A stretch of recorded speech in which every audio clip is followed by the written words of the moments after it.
ಓಂ ನಮಃ ಹರಿ ಓಂ. ಭಕ್ತ ಮಹಾಶಯರೆಲ್ಲರಿಗೂ ನಮಸ್ಕಾರ. ಹಿಂದಿನ ದಿವಸ ಮಾಘ ಮಾಸದಲ್ಲಿ ಬರುವಂಥ ಗ್ರಹಣದ ವಿಚಾರವನ್ನು ತಿಳ್ಕೊಳ್ಳೋಣ.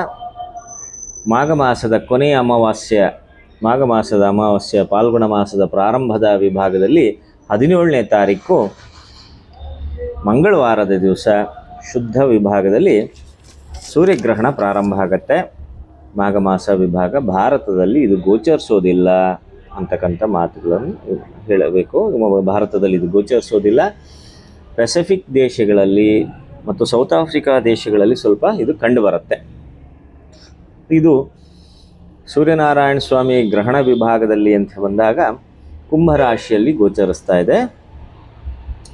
ಶತಭೀಷ ನಕ್ಷತ್ರದ ವಿಭಾಗದಲ್ಲಿ ಈ ಗ್ರಹಣದ ವಿಶೇಷತೆ ಏನಪ್ಪ ಅಂತ ಹೇಳಿದ್ರೆ, ಈ ಗ್ರಹಣ ಬರೋದರಿಂದ ಕ್ಲೈಮೇಟ್ ಬಹಳಷ್ಟು ಕೆಡುತ್ತೆ. ಇದು ಮೊದಲೇ 25 ದಿನಗಳಿಗಿಂತ ಮುಂಚೆ, ಒಂದು ತಿಂಗಳ ಮುಂಚೆನೇ ಇದು ಗ್ರಹಣದ ದೋಷ ನಮಗೆ ಭೂಮಿ ಮೇಲೆ ಕಂಡು ಬರುತ್ತೆ. ಬರ್ತಾನೂ ಇದೆ, ಕಾಣ್ತಾನೂ ಇದ್ದೀವಿ. ಇದು ಕುಂಭರಾಶಿಯವರ ವಿಭಾಗದಲ್ಲಿ ಆಗೋದ್ರಿಂದ ಬೇರೆ ರಾಶಿಗಳವರಿಗೆ ಫಲಗಳು ಏನಪ್ಪ ಅಂತ ಹೇಳಿದ್ರೆ, ಒಂದು 3 ರಾಶಿಯವರಿಗೆ ಮಾತ್ರ ಶುಭ ಫಲ ಕಂಡು ಬರುತ್ತೆ. ಮೇಷ, ತುಲ ಮತ್ತು ಧನುರ್ರಾಶಿಯವರಿಗೆ ಇದು ಶುಭ ಫಲವನ್ನು ನೀಡುತ್ತೆ. ಮತ್ತು ಇಲ್ಲಿ ಅದೇ ರಾಶಿಯಲ್ಲಿ ಅವತ್ತಿನ ದಿವಸ ಶುಕ್ರ ಕೂಡ ಇರ್ತಾರೆ, ಬುಧ ಕೂಡ ಇರ್ತಾರೆ, ರಾಹು ಕೂಡ ಇರ್ತಾರೆ, ಚಂದ್ರ ಕೂಡ ಅದೇ ರಾಶಿಗೆ ಪ್ರವೇಶ ಮಾಡ್ತಾರೆ. 5 ಗ್ರಹಗಳ ಸಂಚಾರ ಏಕಸ್ಥಾನದಲ್ಲಿ ಒಂದೇ ರಾಶಿಯಲ್ಲಿ ಇರುತ್ತೆ. ಮತ್ತು ವಿಶೇಷತೆ ಏನಪ್ಪ ಅಂದರೆ, ಶುಕ್ರನಿಗೂ ಸೂರ್ಯಚಂದ್ರರಿಗೂ ಆಗೋದಿಲ್ಲ, ಶತ್ರುತ್ವದ ಒಂದು ವೈಮನಸ್ಸಿದೆ. ರಾಹುವಿಗೂ ಮತ್ತು ಸೂರ್ಯಚಂದ್ರರಿಗೂ ಆಗೋದಿಲ್ಲ, ವೈಮನಸ್ಸಿದೆ. ಚಂದ್ರನಿಗೂ ಮತ್ತು ಬುಧನಿಗೂ ಆಗೋದಿಲ್ಲ, ಅಲ್ಲೊಂದು ವೈಮನಸ್ಸಿದೆ. ಆದ ಕಾರಣದಿಂದ ಇದು ಬಹಳಷ್ಟು ರಾಶಿಗಳವ್ರಿಗೆ ಅಶುಭ ಫಲಗಳನ್ನು ತಂದು ಕೊಡ್ತಕ್ಕಂಥದ್ದು ಇದೆ. ಅದರಿಂದ ಗೋಚರಿಸ್ಕೊಳ್ಳಿ. ನೋಡಿ, ಮೇಷರಾಶಿಯವರಿಗೆ 11ನೇ ಮನೆಯಲ್ಲಿ ಗ್ರಹಣ ನಡೆಯತಕ್ಕಂಥದ್ರಿಂದ ಯಾವುದೇ ಆದಂಥ ಅಶುಭ ಫಲಗಳು ಕಂಡುಬರೋದಿಲ್ಲ, ಶುಭ ಫಲಗಳೇ ಆಗುತ್ತೆ. ಮಾನಸಿಕ ಇಷ್ಟಾರ್ಥ ಕಾರ್ಯಗಳೆಲ್ಲವೂ ನೆರವೇರುವಂಥ ಒಂದು ಸಮಯ ಆಗಿರುತ್ತೆ. ಒಂದು ತಿಂಗಳ ಮಟ್ಟದ ಒಳಗಡೆ ಆ ಫಲವನ್ನು ನೀವು ಹೊಂದಬಹುದು. 10ನೇ ಮನೆ ವಿಭಾಗದಲ್ಲಿ ಶುಕ್ರನ ರಾಶಿ, 10ನೇ ಮನೆ ವಿಭಾಗದಲ್ಲಿ ವೃಷಭ ರಾಶಿಯವರಿಗೆ ಆಗೋದ್ರಿಂದ ಅನಾರೋಗ್ಯವನ್ನು ಕಂಡು ಬರ್ತಕ್ಕಂಥದ್ದು, ಶರೀರದಲ್ಲಿ ಅಸೌಖ್ಯತೆಯನ್ನು ಕಂಡುಬರುವಂಥದ್ದು, ಎಷ್ಟೇ ತೇಜಸ್ಸಲ್ಲಿ ನಾವು ವರ್ಕ್ ಮಾಡ್ತಾ ಇದ್ರೂ ಕೂಡ ಆ ತೇಜಸ್ ಕುಜ್ಜಿಸುವಂಥ ಜನಗಳು ಬರ್ತಕ್ಕಂಥದ್ದು ನಾವು ಕಾಣ್ತೀವಿ. ಮಿಥುನ ರಾಶಿ, ಬುಧನ ರಾಶಿ 9ನೇ ಮನೆ ವಿಭಾಗದಲ್ಲಿ ಗ್ರಹಣ ಆಗೋದ್ರಿಂದ ಆ ಗೋಚಾರ ಫಲನೂ ಸ್ವಲ್ಪ ನಮಗೆ ಗುರುಬಲ ಮೊದಲೇ ಕಡಿಮೆ ಇರೋದರಿಂದ 9ನೇ ಮನೆ ಗ್ರಹಣ ವಿಭಾಗದಿಂದ ಜಗಳ ಮಾಡ್ತಕ್ಕಂಥ ವ್ಯಕ್ತಿಗಳನ್ನು ನಾವು ಹೆಚ್ಚಾಗಿ ಕಂಡು ಬರಬೇಕಾಗತ್ತೆ. ಮಾನಸಿಕವಾದ ಜಗಳಗಳನ್ನು ಮಾಡ್ತಕ್ಕಂಥವ್ರು, ಮನೋರೋಗದ ಜಗಳಗಳಿವೆಲ್ಲ ಹರಿಯಲ್ಲ ಮುರಿಯಲ್ಲ ಅಂಥ ಜಗಳಗಳನ್ನು ನಾವು ಈಗ ಈ ಸಮಯದಲ್ಲಿ ನಾವು ಕಂಡು ಬರಬೇಕಾಗತ್ತೆ. ಅದರಿಂದ ಸ್ವಲ್ಪ ಎಚ್ಚರಿಸ್ಕೊಳ್ಳಿ. ಕಟಕ ರಾಶಿಯ ವಿಭಾಗದವ್ರಿಗೆ 8ನೇ ಮನೇಲಿ ಆಗುತ್ತೆ. 8ನೇ ಮನೆಯಲ್ಲಿ ಗ್ರಹಣ ಆಗ್ತಕ್ಕಂಥದ್ರಿಂದ ಚಂದ್ರನ ರಾಶಿ ಅದು ಕೂಡ, ಆದ ಕಾರಣದಿಂದ ಹೆಚ್ಚಿನ ಪ್ರಭಾವಿತವಾಗಿ ನಿಮಗೆ ಕಂಡುಬರುತ್ತೆ. ಬಹಳಷ್ಟು ಪೀಡೆಗಳು, ಯಾವುದ್ಯಾವುದೋ ವಿಚಾರಗಳಲ್ಲಿ ಸಿಗಾಕ್ಕೊಳ್ತಕ್ಕಂಥದ್ದು, ಯಾವುದ್ಯಾವುದೋ ವಿಚಾರಗಳಿಂದ ಮಾನಭಂಗ ಆಗ್ತಕ್ಕಂಥದ್ದು, ಅಪಮಾನ ಅಪಕೀರ್ತಿಗಳು ಬರ್ತಕ್ಕಂಥದ್ದು ಹೆಚ್ಚಾಗಿ ಇರುತ್ತೆ. ಸ್ವಲ್ಪ ಎಚ್ಚರಿಸ್ಕೊಳ್ಳೋದು ಒಳ್ಳೆಯದು. ಸಿಂಹರಾಶಿಯವರಿಗೆ ಬಹಳಷ್ಟು ಇಂಪಾರ್ಟೆಂಟ್ ಆಗುತ್ತೆ. ಸಪ್ತಮ ಕ್ಷೇತ್ರದಲ್ಲಿ ಗ್ರಹಣ ನಡೀತಾ ಇರ್ತಕ್ಕಂಥದ್ದು ಸಿಂಹರಾಶಿಯವರಿಗೆ. ಆದ ಕಾರಣದಿಂದ ಸಿಂಹರಾಶಿ ಸೂರ್ಯನಾರಾಯಣ ಸ್ವಾಮಿ ರಾಶಿ ಆಗಿರೋದ್ರಿಂದನೇ ಮಾನಸಿಕ ಚಂಚಲತೆ ಹೆಚ್ಚಾಗುತ್ತೆ.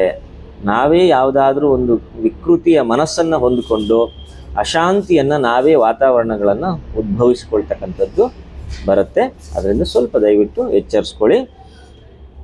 ಕನ್ಯಾ ರಾಶಿಯವರಿಗೆ 6ನೇ ಮನೆಯಲ್ಲಿ ವಿಭಾಗದಿಂದ ಗ್ರಹಣ ಆಗ್ತಕ್ಕಂಥ ವಿಭಾಗ ಬರೋದರಿಂದ ಇವರಿಗೆ ಅಪಮೃತ್ಯು ವ್ಯಾಧಿಗಳು, ಆಸ್ಪತ್ರೆಗೆ ಅಲಿಯುವಂಥ ವ್ಯಾಧಿಗಳನ್ನು ನಾವು ಇವಾಗ ಕಂಡು ಬರಬೇಕಾಗಿರೋದು ಇರುತ್ತೆ. ಸ್ವಲ್ಪ ನಿಮ್ಮ ಗೋಚಾರ ಭುಕ್ತಿಗಳನ್ನು ಸ್ವಲ್ಪ ನೋಡ್ಕೊಳ್ಳಿ.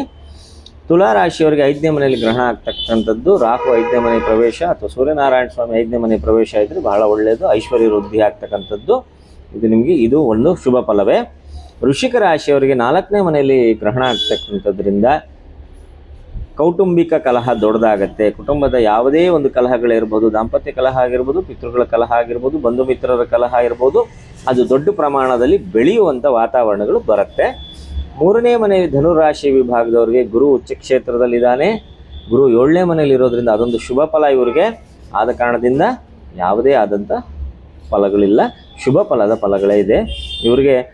ಧನವೃದ್ಧಿ, ಯಾವುದಾದ್ರೂ ಬಹಳಷ್ಟು ದಿನಗಳ ಕಾಲ ಕೆಲಸ ನಿಂತೋಗಿರ್ತಕ್ಕಂಥ ಕೆಲಸ ವೃದ್ಧಿಗೆ ಬರುತ್ತೆ, ಬಹಳಷ್ಟು ಕೀರ್ತಿಯನ್ನು ಹೊಂದಬಹುದು. ಮಕರ ರಾಶಿಯವರಿಗೆ 2ನೇ ಮನೆಯಲ್ಲಿ ಆಗ್ತಕ್ಕಂಥದ್ರಿಂದ ಅಪಕೀರ್ತಿ, ಹೆಚ್ಚಾದಂಥ ಮಾನಸಿಕ ನೋವುಗಳನ್ನು ಕೊಡ್ತಕ್ಕಂಥ ಮನುಷ್ಯರು ಬಂದು ಮಾನಸಿಕವಾದಂಥ ವಿಶ್ವಾಸವನ್ನು ಗಳಿಸಿ ನಿಮ್ಮ ಹತ್ರ ನಿಮಗೆ ಹಿತಶತ್ರುಗಳಾಗ್ತಕ್ಕಂಥದ್ದು ಹೆಚ್ಚಾಗಿರುತ್ತೆ. ದಯವಿಟ್ಟು ಅದರ ಬಗ್ಗೆ ಗಮನ ಕೊಡಿ.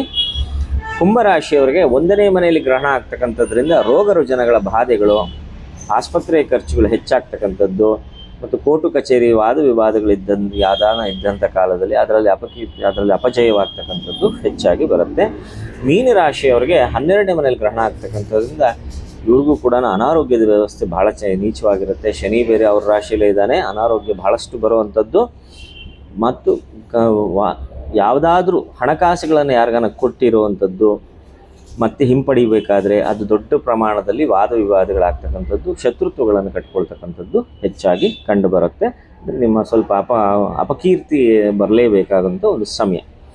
ಇದರಲ್ಲಿ ಮುಖ್ಯವಾಗಿ ನೋಡಿ, ಮಕರ ರಾಶಿಯವರು, ಕುಂಭರಾಶಿಯವರು, ಮೀನರಾಶಿಯವರು ಗ್ರಹಣ ಶಾಂತಿಯನ್ನು ಮಾಡ್ಕೊಳ್ತಕ್ಕಂಥದ್ದು ಬಹಳ ಒಳ್ಳೆಯದು. ನಮ್ಮ ಡಿಸ್ಕ್ರಿಪ್ಷನ್ ಬಾಕ್ಸಲ್ಲಿ ಆ ಮಂತ್ರವನ್ನು ನಾವು ಕೊಡ್ತೀವಿ, ಅದನ್ನು ನೋಡ್ಕೊಳ್ಳಿ.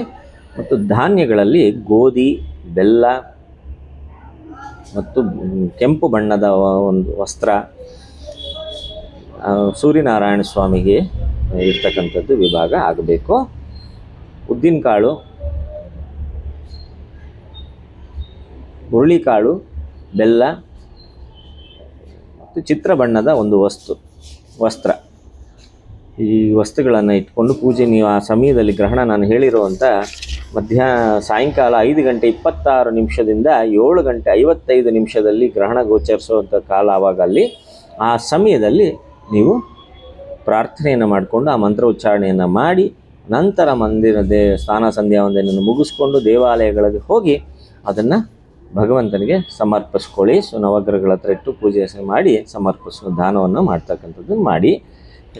ದಯವಿಟ್ಟು ಗ್ರಹಣ ನಮಗಿಲ್ಲ, ಗ್ರಹಣ ದೋಷ ನಮಗೆ ಕಂಡು ಬರಲ್ಲ ಅನ್ನೋದು ಸತ್ಯ. ಅದು ಯಾವುದು ಉಪವಾಸ, ದೇವಾಲಯಗಳ ಬಾಗಿಲಾಗದೇ ಇರತಕ್ಕಂಥದ್ದು, ಗ್ರಹಣ ಕಾಲದಲ್ಲಿ ಪೂಜೆ ಮಾಡದೇ ಇರತಕ್ಕಂಥದ್ದು, ಮನೆಯ ವಾತಾವರಣಗಳಲ್ಲಿ ವಸ್ತುಗಳನ್ನೆಲ್ಲ ಶುದ್ಧ ಮಾಡ್ಕೊಳ್ಳದೇ ಇರತಕ್ಕಂಥದ್ದು ನಮಗೆ ಬರೋದಿಲ್ಲ, ಆ ಬೆಳಕು ಬೀಳದೇ ಇರೋದರಿಂದ ಅಷ್ಟೇ. ಆದರೆ ಆಯಾ ರಾಶಿಗಳ ಫಲಾಫಲಗಳ ವಿಭಾಗಗಳಲ್ಲಿ ಆ ಸೂರ್ಯನಾರಾಯಣ ಸ್ವಾಮಿ ಮತ್ತು ಈ ಗ್ರಹಗತಿಗಳೆಲ್ಲರೂ ಸೇರಿದಾಗ ಆ ಫಲಗಳು ನಮಗೆ ಸಿಗುತ್ತೆ.